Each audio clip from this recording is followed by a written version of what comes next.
Tonight, as the death toll climbs and the number of coronavirus cases explodes, the U.S. government taking a rare step, declaring a public health emergency in the United States.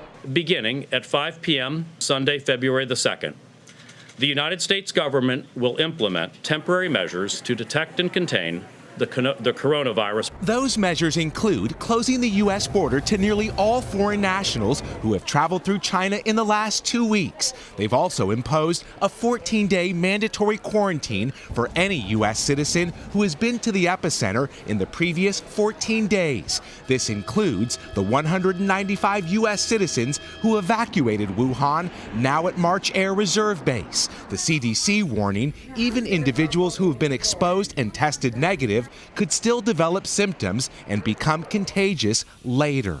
With the State Department issuing a level 4 do not travel advisory for all of China, American Airlines, United, and Delta are suspending operations there, as nearly 1,000 Americans in Wuhan want out.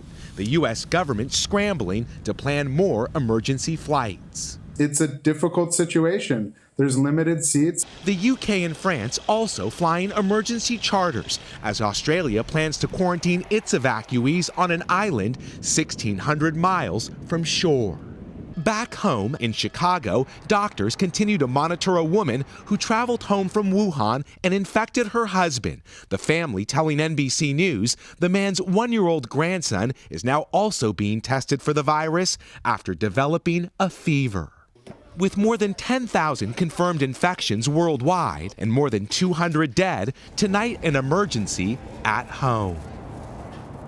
The 14-day mandatory quarantine that's been issued at this military base is an extreme measure that we haven't seen in decades. The last time we saw a scare like this was for smallpox some 50 years ago. Hey, NBC News fans, thanks for checking out our YouTube channel. Subscribe by clicking on that button down here, and click on any of the videos over here to watch the latest interviews, show highlights, and digital exclusives.